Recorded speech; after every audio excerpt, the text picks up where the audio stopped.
1. Pengertian alat peraga. Alat peraga adalah suatu alat yang dapat diserap oleh mata dan telinga dengan tujuan membantu guru agar proses belajar mengajar siswa lebih efektif dan efisien. Alat peraga merupakan salah satu komponen penentu efektivitas belajar. Alat peraga mengubah materi ajar yang abstrak menjadi konkret dan realistik.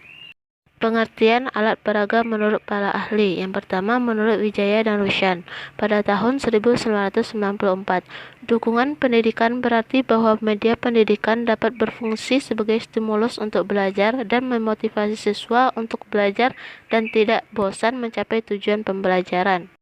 Yang kedua yaitu menurut Faisal pada tahun 2010, materi pendidikan sebagai peralatan audio dan visual yang membuat proses belajar lebih menarik dan membantu siswa untuk menemukan minat dalam mengeksplorasi sumber daya. Jadi, alat peraga adalah segala sesuatu yang dapat menyalurkan pesan, dapat merangsang pikiran, perasaan, dan kemauan peserta didik, sehingga dapat mendorong terciptanya proses belajar pada peserta didik. Selanjutnya yaitu jenis-jenis alat peraga. Di sini terdapat beberapa jenis alat peraga yang digunakan dalam pembelajaran fikih MISD. Yang pertama yaitu gambar. Gambar merupakan salah satu bentuk alat peraga yang paling dikenal dalam pembelajaran di sekolah dasar. Contoh penggunaan alat peraga ini bisa kita gunakan dalam pembelajaran fikih di kelas 2, yaitu dalam mempraktekkan wudhu dan doanya dengan tata tertib yang benar. Kita bisa menggunakan alat peraga berupa gambar atau poster yang berisi tentang tata cara dan urutan-urutan serta doa ketika sedang berwudhu, sehingga siswa bisa melihat dan mengamati gambar tersebut. Selain itu juga bisa menambah wawasan dan siswa bisa memahami konsep dan tata cara berwudhu. Yang kedua yaitu papan tulis. Peranan papan tulis tidak kalah pentingnya sebagai sarana mengajar. Papan tulis dapat diterima di mana-mana sebagai alat peraga yang efektif. Kita bisa menggunakan alat peraga ini ketika kita akan mengajarkan cara-cara menuliskan huruf-huruf hijaiyah kepada siswa. Kita bisa langsung memberikan contoh menuliskan huruf-huruf hijaiyah tersebut di papan tulis, sehingga siswa bisa melihat secara langsung cara menulis huruf hijaiyah dengan benar.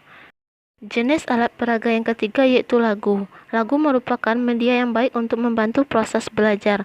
Lagu diyakini mampu memotivasi siswa dalam belajar, sebab dengan siswa menyukai lagu yang diajarkan guru, maka siswa akan antusias dalam memberikan dan mengikuti pembelajaran. Yang keempat yaitu tape recorder. Tape recorder merupakan alat peraga yang bersifat audioaktif, yaitu alat peraga yang hanya mengandalkan kemampuan suara saja. Alat peraga ini tidak cocok untuk orang tuli atau mempunyai kelainan dalam pendengaran. Tetapi media ini cukup efektif untuk menyampaikan materi yang berkaitan dengan suara, apalagi pada aplikasi kurikulum 2013 yang sangat menekankan pada aspek kreativitas baik guru sebagai pengajar maupun murid sebagai menerima pembelajaran.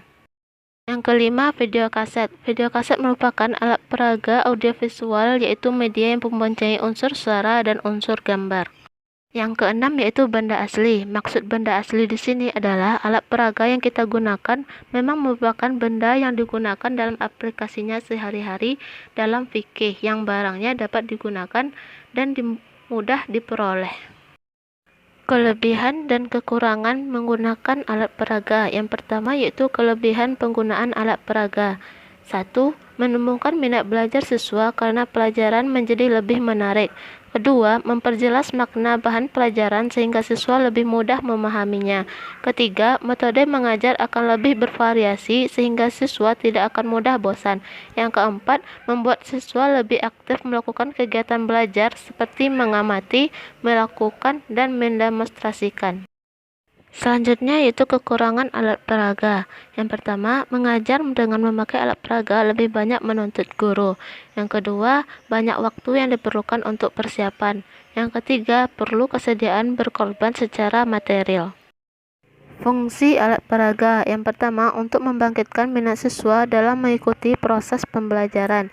Yang kedua, untuk menyajikan materi ke dalam bentuk yang lebih konkret. Yang ketiga, dengan alat peraga, siswa akan menyadari adanya hubungan antara pembelajaran dengan benda-benda di sekitarnya. Yang keempat, sebagai alat bantu untuk mewujudkan situasi belajar mengajar yang efektif, untuk mempercepat proses pembelajaran atau menangkap pengertian.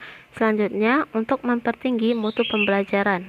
Materi yang terakhir yaitu prinsip-prinsip penggunaan alat peraga. Yang pertama, menentukan alat peraga dengan tepat. Yang kedua, menetapkan atau memperhitungkan subjek dengan tepat. Yang ketiga, menyajikan alat peraga dengan tepat. Yang terakhir, menempatkan atau memperlihatkan alat peraga tepat waktu, tempat, situasi yang tepat.